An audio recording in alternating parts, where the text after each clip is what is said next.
नमस्कार दोस्तों, आशा करता हूँ आप लोग अच्छे होंगे। आज हम बात करने वाले हैं परमबीर सिंह को लेके कि किस तरीके से ये व्यक्ति बहुत ज़रूरी हो जाता है सुशांत सिंह राजपूत के केस में। देखिए, सचिन वाजे तो अहम कड़ी है ही और इसके ऊपर हमने बात भी की है, लेकिन आज थोड़ा-सा मैं आपको ले जाना चाहूँगा परमबीर सिंह की ओर। और ये इसीलिए ज़्यादा ज़रूरी है क्योंकि परमबीर सिंह वो चेहरा है जो सचिन वाजे क्राइम कर रहा है उसमें पूरा सहयोग दे रहा है। अब आप इस चीज़ को समझिए कि आपको बहुत अच्छे से पता होगा कि ये सारी चीजें खुलती है जब परमबीर सिंह आके एक चिट्ठी लिख देता है, सारी चीजें करता है और अनिल देशमुख के खिलाफ जाता है कि किस तरीके से वो सारी चीजें कर रहा था।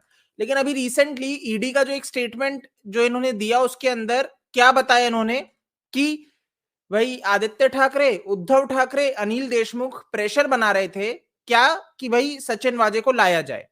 तो ये पूरा का पूरा प्रेशर चल रहा था ऊपर से, जो मुख्यमंत्री स्वयं है, उनका पुत्र जो आदित्य ठाकरे है और कुछ नहीं अनिल देशमुख भी इसके भागीदार थे। तो ये सारी चीजें जब इन्होंने लिखी कही तो इसमें एक चीज जो बहुत जरूरी हो जाती है जिसको हम नजरअंदाज नहीं कर सकते वो है भाई परमबीर सिंह। कि परमबीर सिंह हमेशा सचिन वाजे का साथ दे रहा है। ये जितने भी आरोप प्रत्यारोप चल रहे हैं इसमें सचिन वाजे का साथ ही दे रहा है परमबीर सिंह। वो कहीं पे भी सचिन वाजे के ऊपर आरोप नहीं लगा रहा है। और ऐसा ही जब आप देखते हो सचिन वाजे कहता है कि मुझे टॉर्चर किया गया, मुझे नंगा किया गया पुलिस स्टेशन में, ये सारी चीजें, लेकिन वो कहीं पे भी परमबीर सिंह के ऊपर वो भी आरोप नहीं लगा रहा है। एक लास्ट अगर हम इस चीज को समझने की कोशिश भी करें तो ये दोनों मिलके अनिल देशमुख को तो फंसा रहे हैं और एक अगला चरण इन्हें ये लग रहा है कि अगर हम पे आता है तो आदित्य उद्धव ठाकरे, क्योंकि डेफिनेटली वो इन सब चीजों में लिप्त है, तो उनका भी नाम यहां पे लिया जाए। ये बहुत क्लियरली हमें दिख रहा है। तो यहाँ पे अब जब ये कह रहे हैं कि भाई सचिन वाजे अब एक एफिडेविट में कहता है, ये जो चांदीवाल कमीशन बैठी है, फिर मैं आपको कहना चाहूंगा एक पॉइंट को क्लियर कर लो कि ये जो चांदीवाल कमीशन बैठी है महाराष्ट्र सरकार के द्वारा बैठाई गई है। ठीक है, तो इसका जो निष्कर्ष निकलेगा जो निकलेगा वो अंत में उस महाराष्ट्र सरकार के फेवर में ही जाएगा। आप ये मत सोच लीजिएगा कि ये चांदीवाल कमीशन कुछ आपको दिखा देगी और आपको बताएगी कि भाई ये अपराधी है इसको गिरफ्तार कर लो। नहीं, ये कमीशन बैठी इसलिए कि कुछ भी बारीकी से सख्ती से सख्त सवाल पूछ के कैसे भी केस को डाइवर्ट किया जाए और ऊपर तक नहीं पहुंचने दिया जाए। तो पूरा खेल ही है, ये ध्यान रखना कि कैसे भी बच जाए। लेकिन यहाँ पे अभी जो इनके लिए सबसे बड़ी दिक्कत है वो ये है कि सेंट्रल एजेंसी भी यहाँ पे काम कर रही है, एक्शन में है। जिस तरह से आपको ध्यान होगा ईडी ने जो इनसे स्टेटमेंट लिए हैं उसके अंदर उद्धव आदित्य ठाकरे भी रेडार पे आते नजर आ रहे हैं कि किस तरीके से वो एक इलीगल काम करवा रहे हैं कि सचिन वाजे को लाया जाता है और उसके बाद से मतलब ये तो बहुत जरूरी हो जाता है, सीबीआई को यहाँ पे दृष्टि डालनी पड़ेगी। और अगर सुशांत सिंह, मैं बहुत क्लियर बोल दूं, अगर सीबीआई सुशांत सिंह राजपूत के केस में जांच कर रहा है जेन्युइनली तो परमबीर सिंह नहीं बच सकता। क्यों? आप यहीं पे देख लो, परमबीर सिंह पुलिस कमिश्नर के पद पे रहते हुए यही वो व्यक्ति है जो सुसाइड की रट लगाए, जिन्होंने, क्योंकि मुंबई पुलिस इनके अंडर थी, जिन्होंने इन सारी चीजों को किया, जिन्होंने प्रेस कॉन्फ्रेंस की सुशांत सिंह राजपूत के केस को लेके और हर बार इन्होंने स्वयं बैठ बैठ के लाइव में ये कहा है सुशांत का सुसाइड है, हम जांच कर रहे हैं और मूर्ख बनाया। तो परमबीर सिंह तो वो कड़ी है जो अब तक तो जब ये निकल के आया कि इनके ऊपर प्रेशर बनाया जा रहा है सारी चीजों को संचालित करने के लिए, तो अब तक ये गिरफ्तार क्यों नहीं होता है, इसको कस्टडी में सीबीआई क्यों नहीं लेती है, इतना बेनिफिट क्यों दिया जा रहा है। अब आपको पता होगा निलंबित कर दिया गया था दिसंबर 2021 में परमबीर सिंह निलंबित हो गया था। ठीक है, तो अभी तक ये आपको पता है पहले मुंबई पुलिस कमिश्नर में थे, उसके बाद ये होम डिपार्टमेंट में चले जाते हैं और उसके बाद इनको दिसंबर 2021 में जब ये लंबी छुट्टी पे जाते हैं तो निलंबित भी कर दिया जाता है ना, फरार थे। लेकिन अभी तक कुछ नहीं हुआ क्योंकि नॉर्मली होता है कि अगर निलंबित किया जाता है तो उसके बाद एक कमिटी बैठेगी, एक टीम बैठेगी जो जांच करेगी उसके ऊपर और 6 महीने के अंदर उसके ऊपर जवाब सौंपेगी।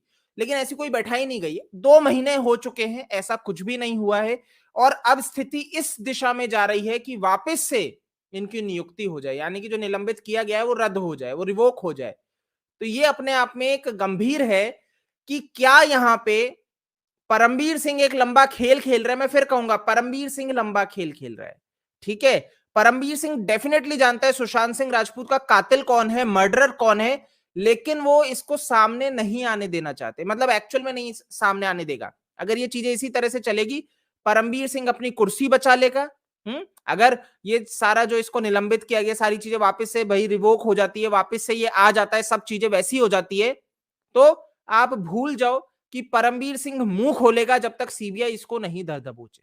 ठीक है, खैर यहां पे एक और अच्छी आस जगी है। अब वो आस ये है कि एनआईए, क्योंकि हम देखिए एक चीज तो समझ रहे हैं, सुशांत सिंह राजपूत की मृत्यु के बाद से ये जो गंदगी है, जो पूरा केबाल चल रहा है, जो पूरा अंडरवर्ल्ड दाऊद गैंग चल रहा है, इसके ऊपर देश बहुत जोरों शोरों से बात करने लगा है। और ये अभी का नहीं है, मैं आपको बता दूं कि भाई 2016 में भी इसके ऊपर बात की गई, उससे पूर्व में भी बात की गई है, मतलब बातें बहुत बार हुई है, लेकिन लोगों ने, जनता ने कभी भी इस पे संज्ञान नहीं लिया। ज्यादा से ज्यादा पत्रकारिता के लेवल पे होके रह गई, लेकिन निचले स्तर तक नहीं पहुंची। लेकिन आज स्थिति यह है कि दाऊद इब्राहिम के पीछे एजेंसी तो पड़ी है, एनआईए ने तो एफआईआर कर ही ली है कि किस तरीके से ये व्यक्ति भारत से बाहर बैठ के भारत देश के अंदर दंगे करवाने का काम कर रहे हैं। सारे गलत क्रिमिनल एक्टिविटीज जो हो रही हैं, ये जो नशे का व्यापार हो रहा है, ये सारा वहीं पे बैठ के वो करवा रहा है। ये हवाला से आपको पता है बॉलीवुड बदनाम है। बॉलीवुड एक ऐसी आज के समय में इंडस्ट्री है जो हवाला, जो रैकेट चलता है ना, यहां पे है। मैंने आपको शुरुआत में एक बात बताई थी, जब ईडी की एंट्री हुई थी ना सुशांत सिंह राजपूत के केस में, कि ईडी स्वयं आया था। आपको ध्यान होगा, सबसे पहले एक तो ईडी ने एंट्री ली, ठीक है, सुशांत की मृत्यु के एकदम पश्चात वो आ गए थे। और जैसे ही वो आए ईडी की एंट्री, तो ये क्लियर इंडिकेशन था कि उनको ये लगा कि यहां पे कोई हवाला रैकेट हो सकता है। ठीक है, क्योंकि आरोप लगा था 15 करोड़ का, तो डेफिनेटली ईडी की एंट्री वहां पे सिर्फ एक हवाला रैकेट को देखने के लिए हुई थी कि क्या कोई हवाला रैकेट है। लेकिन जब वो एंट्री करते हैं तो काफी चीजें निकल के आती है, व्हाट्सएप चैट्स निकल के आती है, सारी चीजें। तो फिर एनसीबी की भी एंट्री हुई और वो एक अलग केस रहा। लेकिन ईडी सिर्फ और सिर्फ इसलिए आया कि ये जो दाऊद इब्राहिम के लिए काम चलता है, क्या यहां पे कोई हवाला रैकेट है।